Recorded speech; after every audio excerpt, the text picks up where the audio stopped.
UPSC 2024 के results आ चुके हैं और टॉपर्स हमारे साथ मौजूद हैं। खासतौर से जो भोपाल से टॉपर हैं, जिनकी 58th रैंक है, क्षितिज शर्मा, वो हमारे साथ मौजूद हैं।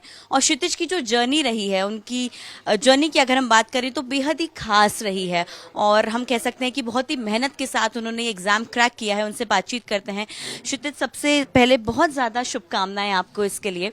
मैं आपकी जर्नी से शुरुआत करना चाहूँगी। बहुत ही इंटरेस्टिंग से आपकी जर्नी है।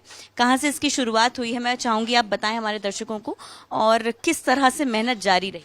जी अगर मैं अपने बैकग्राउंड के बारे में बात करूं तो वैसे तो मैं भोपाल से ही हूं। मैंने अपनी 12 साल पढ़ाई कैंपियन स्कूल भोपाल से ही करी है।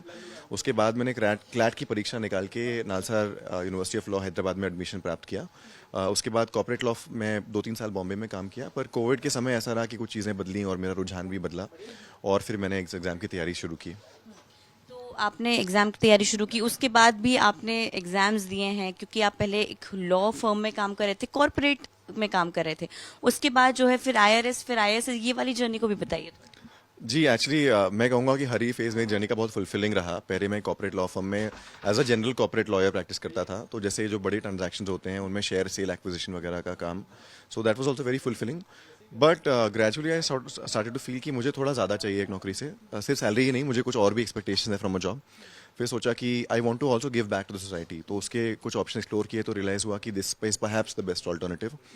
और कोविड के टाइम पे हमारे जो एमपी के डेडिकेटेड आईएएस ऑफिसर्स हैं, आईपीएस ऑफिसर्स हैं, उनकी मेहनत को देखा तो उससे भी काफ़ी प्रेरणा प्राप्त हुई। कि आपने अटेम्प्ट किया है, पहले आईआरएस आप बने एंड देन अभी आईएएस। आपने बताया कि आप बिना कोचिंग के ये सब किया है। जब आपने पिछले साल आईआरएस क्रैक किया, वो कैसा था, और अभी क्योंकि बिना कोचिंग के किया, तो आप इसको कैसा मान रहे हो? जी मैं ऐसे कुछ डिफरेंशिएट नहीं करना चाहूँगा कोचिंग या बगैर कोचिंग में। वो आपके ऊपर है, आपको गाइडेंस की ज़रूरत है या नहीं। मेरा क्योंकि बैकग्राउंड था सोशल साइंसेज में, बीए भी पढ़ते हैं हम लोग लॉ के साथ कॉलेज में, थोड़ा वहाँ से बैकग्राउंड था, थोड़ा मेरी रीडिंग की हॉबी भी है, तो मुझे नहीं लगा कि मुझे गाइडेंस की ज़रूरत है।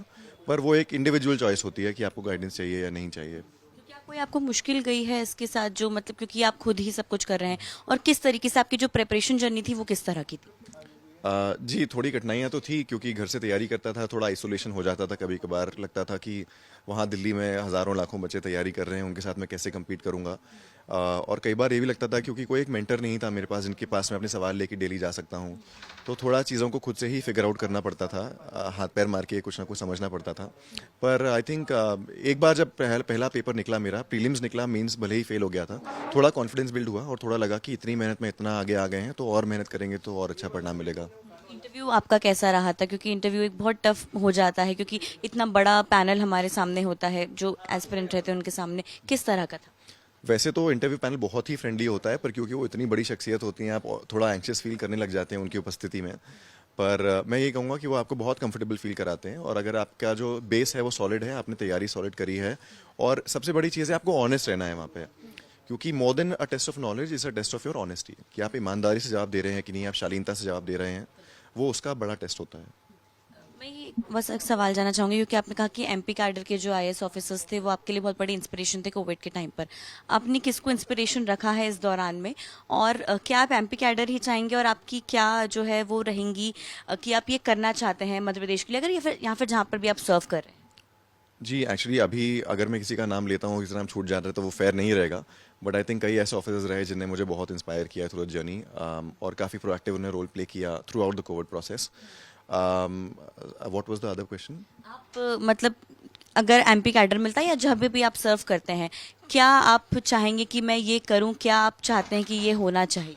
जी भले जो भी कार्डर मिलता है, वैसे ऑफकोर्स में प्रेफरेंस मध्य प्रदेश की है मेरी, पर मुझे जो भी कार्डर मिलता है, मेरी कोशिश ये रहेगी कि 3 स्तंभों पे सबसे पहले मैं काम करूं। पहला कि यूथ के लिए नौकरियां कैसे जनरेट की जा सकती हैं उनके डिस्ट्रिक्ट में या फिर स्टेट के लेवल पे, ताकि उनको बाहर ना जाना पड़े। दूसरा कि महिलाओं का इकोनॉमिक एम्पावरमेंट कैसे किया जा सकता है लेबर फोर्स पार्टिसिपेशन के थ्रू। और ये कि हमारे समाज के जो मार्जिनलाइज सेक्शंस हैं, उनके लिए एक सोशल सिक्योरिटी नेट कैसे क्रिएट किया जा सकता है। एक मैसेज, जो आखिरी सवाल है, एक मैसेज जो आप देना चाहेंगे उन एस्पिरेंट्स को जो कि दिल्ली से लेकर देश के हर कोने में मेहनत कर रहे हैं, और उनके लिए ये बहुत ज़रूरी भी है। जी मैं उनको यही मैसेज देना चाहूँगा कि एग्ज़ाम बहुत कठिन नहीं है, बट थोड़ा ग्रूवलिंग प्रोसेस है, तो कंसिस्टेंसी ही सबसे ज़्यादा आपके काम आएगी इन दिस प्रोसेस। अगर आप निरंतर मेहनत करते रहेंगे और हताश नहीं होंगे, तो आपको ज़रूर सफलता मिलेगी। बहुत धन्यवाद। धन्यवाद हमसे बातचीत करने के लिए और बहुत सारी शुभकामनाएं भी आपको। तो मेहनत करते रहनी है, हताश नहीं होना है, ये मैसेज दिया है, ये संदेश दिया है उन सभी एस्पिरेंट्स के लिए जो कि तैयारी कर रहे हैं यूपीएससी की। ये क्षितिज शर्मा थे जिन्होंने पहले लॉ की पढ़ाई की, उसके बाद वो लॉयर रहे, उसके बाद आईआरएस क्रैक किया, अब आईएएस बनने जा रहे हैं। और अब ये सबसे ज़्यादा बताता है कि कितनी मेहनत की और कितनी ज़्यादा हम कह सकते हैं कि धैर्य की ज़रूरत होती है ऐसे एग्जाम्स को क्रैक करने के लिए, ये उन्होंने बताया है। कैमरा पर्सन अमरीश के साथ भोपाल से गुड न्यूज़ टुडे के लिए अमृतांशी जोशी।